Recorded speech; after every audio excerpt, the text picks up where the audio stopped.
5 minutes after 9 o'clock. It's Friday. You're listening to that Dolby guy sing that song about blinding me with science, and that means Jim George must be nearby somewhere, and we're going to learn a little bit about the high-tech things in our TVs and our many, many channels and our subscriptions and all of the above. Cable. What else we learn about it? Fiber optics, everything, of course, like that. Jim George is with American Cable Services, and your questions are part of this show. Your comments are as well. Either way, you give us a call. The number is the WOCA Climate Control Source Hotline, 622-WOCA. Good morning, Jim. How you doing? Good morning. You know, you and Dan, before we went on air, were talking about something, and I want to start with that. All right. Okay, you were talking about the many, many channels. Right. And we were just doing the news. And it occurs to everybody, I think, that when you have even just one channel that has 24 hours a day news, you have almost an obligation to sensationalize. And I wonder if in your business, do you have discussions between your colleagues and yourself that say, you know, which one is the one that does it the worst, the one that does it the best?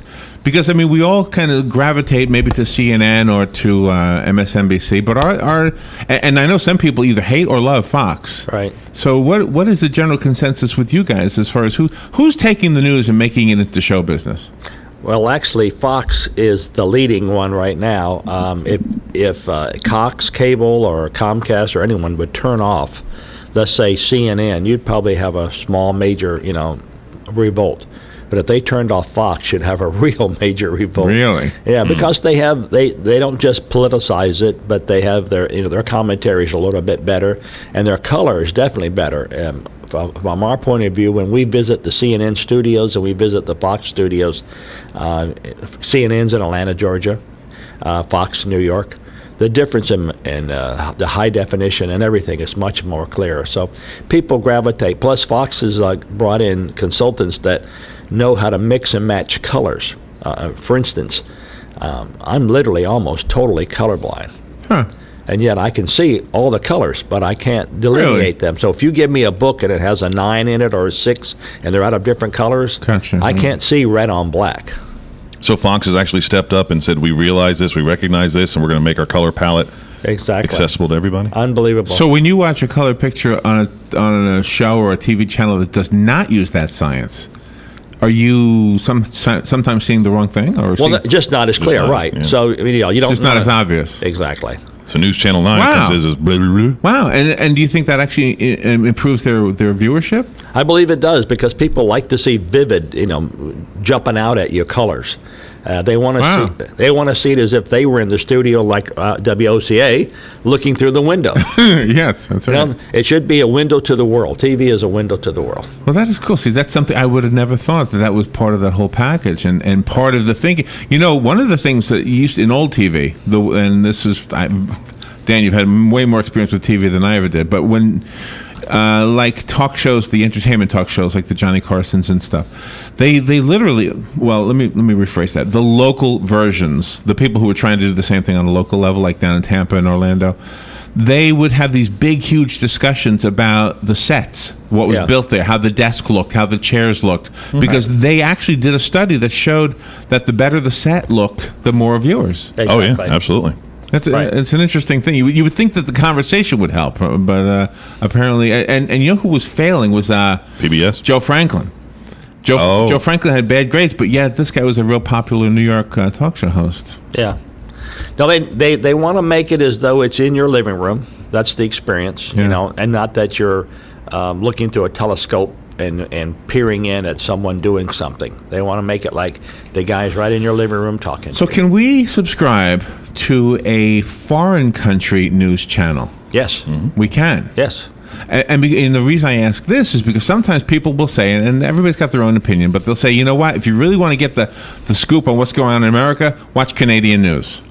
You can do that. I'm not saying I agree with that, but that's some people's opinion. Well, if they're from there, they want to watch that too.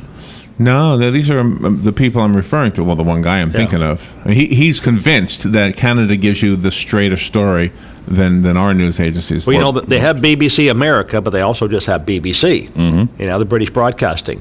And if you listen to them, they are a little different. But there's every country has its own news source. Germany, Russia. Matter of fact, we carry a Russian channel right now. On our satellite feed. We just don't give it to anybody, only because we haven't turned our system on yet.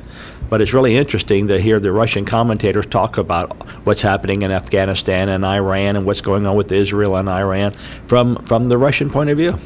Right. Well, and what's going on here? If they're talking about America, and Yes. you turn on Fox, you turn on CNN. These guys are Atlanta, New York, and they're talking about their own country. But every once in a while, you'll hear a commentator from one of the other countries talking about us, and you get this sense of, come on, this is our business. You leave us out of your stories, But, Yep, exactly. Now, Europe's been ahead of us for years with the HD. What about all these other? What about Russia and these other countries? Are they jumping on the HD bandwagon? Have they been there? Russia's getting close. They have, like maybe Moscow might have one channel or something like that, but the majority of it is a wait and see attitude.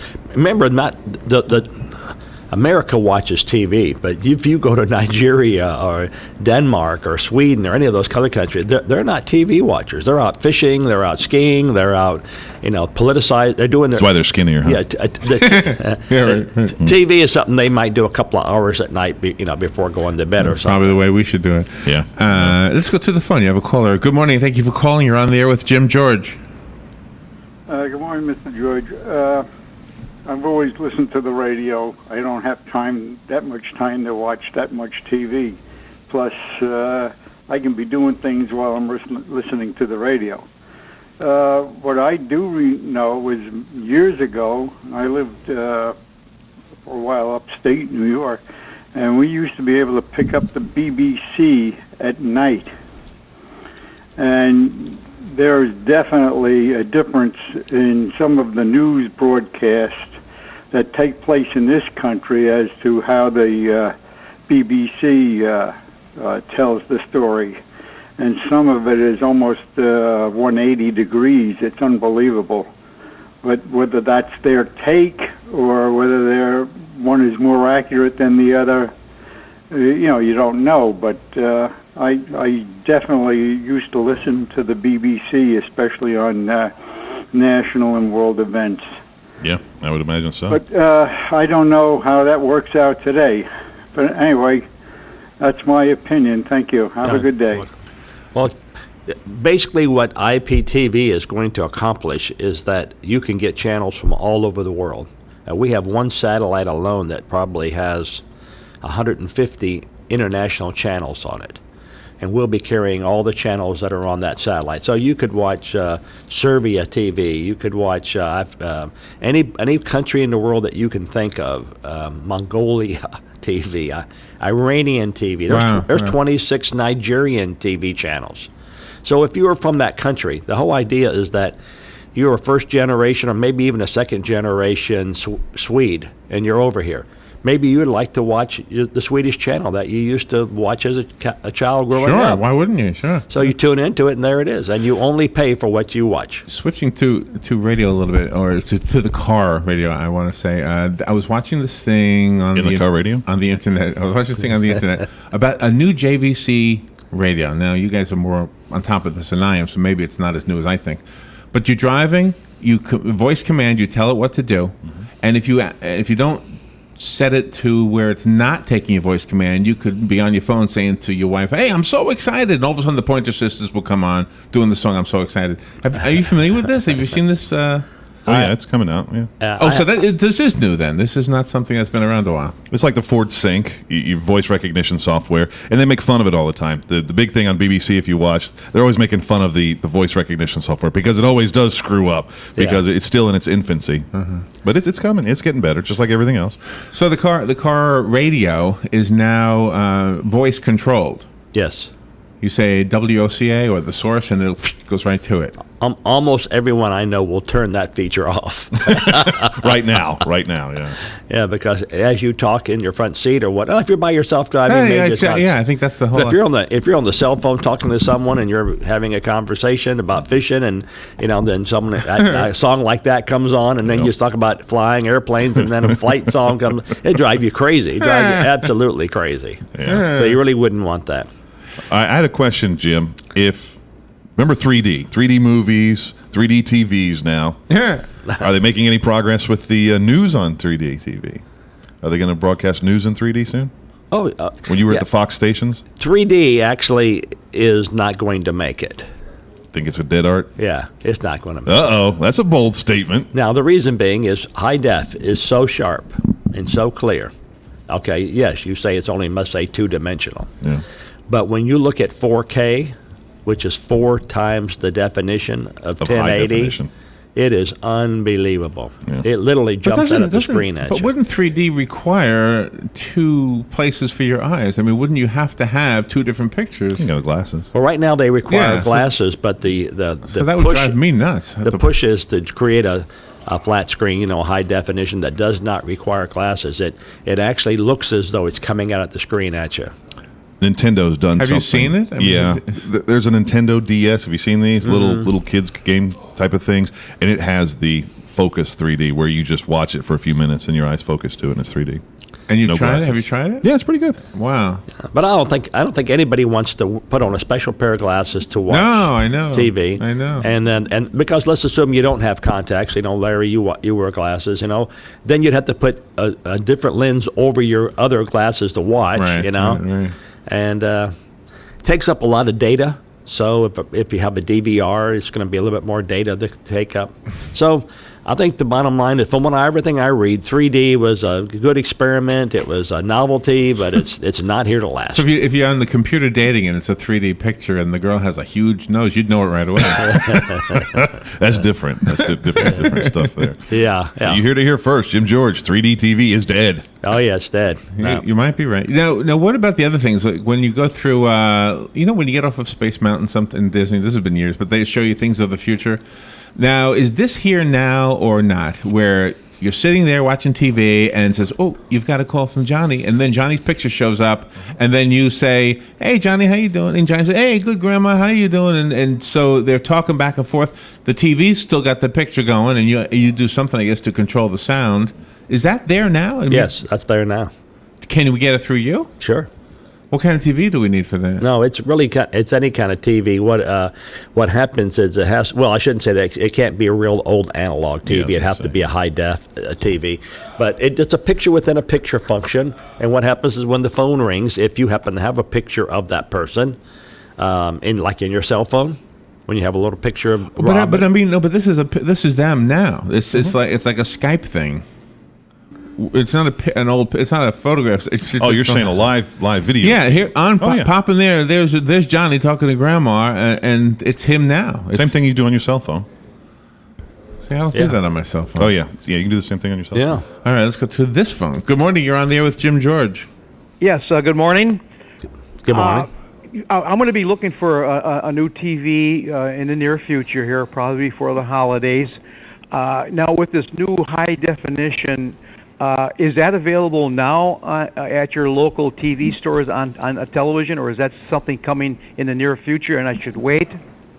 Are you speaking about, is 4K available now? Yes, yeah, you were talking about that just a little bit ago. Yeah, you don't want to buy a 4K TV right now because it'd be Okay. very expensive. Oh, okay. I mean, very expensive. But this time next year, 4K would probably come down around $3,000 to $4,000.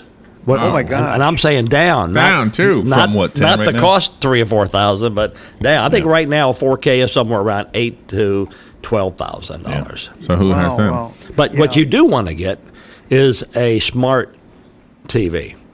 So it's not Okay. only a high def, but it has like a mini computer built into it. And the reason is because, like, even in our case where we have a box that we give you so you can watch our channels, Yeah. with smart TV you will not need that. What you would do is you would subscribe to our service. We would send you an app, and you would go online and you would load up that app on your TV, and now your TV is the box. Oh, Wow. Yeah. yeah. And that smart sounds TV pretty also neat. enables your voice. You're talking about seeing the person and talking there. Right. It'll Yeah. enable that too. Would you yourself wait for the new high definition? If I can get a year probably on the set I've got. There's nothing really basically wrong. I just wanted to go to a larger size. But do you think it's worth wait? Is it that much better to worth wait for? As far as the 4K, no, you just get a nice. I think Samsung is probably one of the betters. It's the 8000 model, and there was an 8100, 8500. Yeah. And I'm not trying to push Samsung. I don't, but Best Buy sells them. Every H.H. Gregg sells them. But I think Yeah. if you were to look at all the TV side by side, you would see that Samsung probably has one of the more brighter pictures. Yeah. But there are other features to look for. For instance, I've been in people's homes adjusting their cable, and they have a flat screen, nice high def. But when you turn it on, it takes almost like 4 minutes to 5 minutes even to turn on.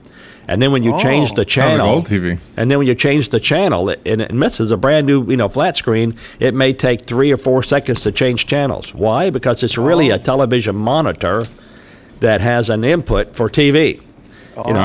You want just the opposite. You want a TV that may have an input for to be a television to be a monitor. Does that affect the price much? Yeah, when you see the TVs that are 46-inch and they're only like $250, chances are that's a monitor that has a tuner built in. What you want is a TV that has a video input. So you Okay, very good. Say, a real quick question. In one of my back rooms, which is I call my exercise room, I've got a large TV set back there, and during the late afternoon, the sun shines on the screen direct for about an hour, hour and a half. Is that bad? Yes. It is? Yes. Because it's not made to do that. That's why. Now, they make a little film that you can put over the front, which will only lower your intensity a little bit. But it will keep the set from.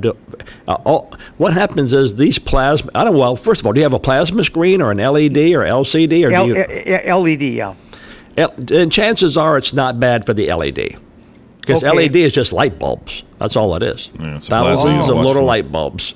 Oh, okay. Light emitting diode. But direct sunlight's bad for everything. I mean, we have meters that we can't even turn on in the sun. We have to close the lid halfway, and because the display is a plasma display, and that sun hates it, kills it. Very good. Okay, what I'll do on that window is I'll close the shades, and that'll solve the problem. It's only a certain time of year when the sun's at a certain position, for about a month or so. But I'll take care of that. But thank you very much for your information. You're welcome. Bye now. Some of the old TVs, thank you, Hugh. Some of the old TVs, I remember when I was a kid, I'm sure you remember this, Jim, actually had cabinet doors on them. Do you remember that? You closed the TV when you were done watching it. Right, like an armoire or some sort. Yeah. So all you had was a wooden box in the room. Well, my wife and I, we're finally going to splurge and get a flat screen this year. We've already decided. The kids wanted to get us one years ago, and we've said no. Reason is we have a great 35-inch Zenith cathode ray tube. It's the most brightest color you ever seen, and it works, and it's 35 years in our house. But we finally decided, okay, now's the time to take the 35 and put it aside and get a nice 65-inch. You're going to get an OLED? Oh, what are you going to get? It's the size. I'm going to get an LED. So it's the size that made you want to get it. So Yeah. If it works fine, it's... Right, but we sit about 20 feet away from the TV, and a lot of times we have to we all wear glasses to watch TV. So we're saying let's get a larger one. It's like a movie theater in your house. Plus, a cathode ray tube, if you put an analog TV next to a high definition TV and you turned on any channel, you'd be surprised how much information is in a high def. In other words, where the guy's looking and you see nothing, on a high def you see what he's looking at. Mm-hmm. In other words, it gives you more information on the sides and more information on the top. Oh, It's not really? just a larger screen; it's more information. Really? Yeah. I guess I didn't realize. Yeah, go that. side by side, you'll see them. Huh. Now, do the TVs automatically adjust to the old format? Like if you're watching an old movie, it's not going to stretch it out and everybody's going to look like silly putty, right? It Unless you can. want it to. Yep. That's in the settings. You can set it to do that, or you can just set it to show standard definition and standard and show. I gotcha. Well, why would you do that? Why would you stretch it out? Because you want the screen full. Yeah. Is that what you do? You stretch No, it? I don't stretch it out. I'm a formatist. If it's 4x3, I want to see it 4x3. Yeah. I want to see it as it was anticipated. But with movies, with your HD TVs, movies are so much better because you have so many different rates when a movie was shot. It may be a very, very small screen comparatively, and then for TV, you've had to crunch it and do all these things, and so you miss so much of it. So big screens and high definition and the 16:9, especially if you're a movie watcher, it's a must-have. And I was wondering something about this, and I guess the way it's accomplished is in the processing of it, but here's what I'm getting at. a filmmaker has this big wide picture to work with. A TV show maker has this little screen, right? In the past, now I guess the dimensions are similar, right? Or Yes, the same. they are. Okay, Yeah. but back once upon a time, and like most filmmakers would put the action right smack dab in the middle of the picture. Yeah. But there were a few, you could say artsy ones, whatever, where it's way off to the side. So you got this big wide rectangle in front of you, and the woman talking on the phone is over on the right side. So if it was just simply put onto your TV, you would see nothing. Yeah, You would see a wall. basically. But I guess the way they would make that for TV is they'd actually move that over, wouldn't they, for that scene? When you turn on your TV and watch it, you'll see where the disclaimer comes up and say this movie was modified to fit on your TV. And some of them they would have to track with the action. You would think so, yeah. They did. They had to convert it. So here's a question for both of you, since you both kind of in the same field with this one. You remember in the old movies, you used to see a little like light in the upper right hand corner, like where they clipped the film to show where they edited it. Okay, keep going. Does anybody remember this? Well, Like a little flicker of light, like they Right, put a right. hole in the film. Yeah. Literally put a hole in the film, Uh-huh. so that the person editing it would know this is where the director wants us to make a cut. They don't do that anymore, right? You don't see that anymore. There are channels, it depends on what you watch, where you'll see the dash and dots on top of the screen where that's the break. That's where they spliced it, you might say. Oh, really? So do you remember this, Dan? Well, not really. Everything Really? when I started was all SMPTE code. Everything was coded with time, and so with the timers on the bottom of the screens and the video editing software of even a decade ago, there's no more of that. But It's I'm all- just an audience member. I'm not a high-tech guy or nothing. I just remember sitting in the theater, Yeah. and you would always go, oh, the scene's going to change because there's that little flicker. And then sure enough, the scene would change. Yeah. Yeah, they've gotten a little better at that now. That's pretty interesting. We've got a few more minutes left if you want to call Jim and ask a question. Or Dan, in this case, Dan's got some expertise in this field as well. Well, we were talking, several weeks ago about the off-the-air channels. Yes. Using a small antenna. That comes up a lot. Literally 8.5 by 11, little small thing. You can buy them at the flea market. You can get them at any place, and then you get a telescopic mast that you can get at Lowe's, and then you just need to get it above your roof line. Get it above your roof line about 10 feet. Very inexpensive antenna. Very inexpensive. Under $100, you'd have the antenna, the bracket, the pole. Everything. Do you know why I think this comes up a lot? Because of cost. I think people, like, if the cable industry could lower the price of cable TV, I think nobody would really want an antenna. Well, prices going up. Dish just announced a $5 a month increase. DirecTV just announced a $4 a month increase, and Comcast just announced a 12% increase. Wow. And all those, Direct, Dish, and Comcast, they're losing about 25,000 customers each a month. See that? They would get them back if they would lower them. And when they ask what they're going to, they're outside antenna. You want your ABCs, your CBS. That's it. Okay. And in those channels, you have Bounce, My Antenna, Me Antenna, Live Well Antenna. In other words, you've got movie channels, 24-hour-a-day movie channels that are in Channel 2 and in Channel 6 and in Channel 9. So that's why cable is. Yours is a different product, so you get a lot more channels for a lot less money, going Right. the way you're doing it. Right. We'll give you maybe an option of 800 channels, and if you want to watch 4, you pay for 4. See, that's why I love your format. The way you do it. Well, the a la carte's the way to go. I was just Yeah, watching I a show know. last night. It just makes sense. And people think they want ESPN. ESPN costs me over $6. And you get ESPN 1, ESPN 2, classic, things like that. But there are 26 free, you might say, and there was 10 cents a piece, sports channels. Why not subscribe to all 26 for half the price of ESPN? $2.60, yeah. Oh, wow, that's a. If you like sports, get 26 of them, but don't get ESPN. So you sell cable, and you're the guy to talk to because you'll at least give us what we want instead of. if you want ESPN, you're going to pay for it. That's the bottom line, and there's no reason for it. I wonder if the afternoon guys would agree with that. The sports guys. Oh, yeah. Well, that's Oh, yeah. different. Oh, yeah. They would agree. Oh, yeah. To drop ESPN Yep. in lieu. Okay. Yeah, you wait and see. Yeah, we'll ask him. I'll ask him today. Well, like there's a Madison Square Garden channel, there's a Red Sox channel, there's a Yankee channel. Oh, Galen would like the Red Sox channel. Yeah. Just All right. It gives you options. It gives you more options. Jim, It's back to the user. So how do we get American Cable Services? How do we get yours? be patient till around January 1st. Oh, okay. All right. So we'll whet our appetite until then. What is your number?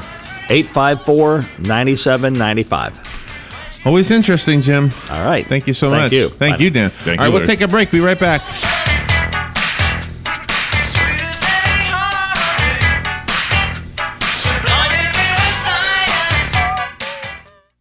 Ocala's information station, 1370.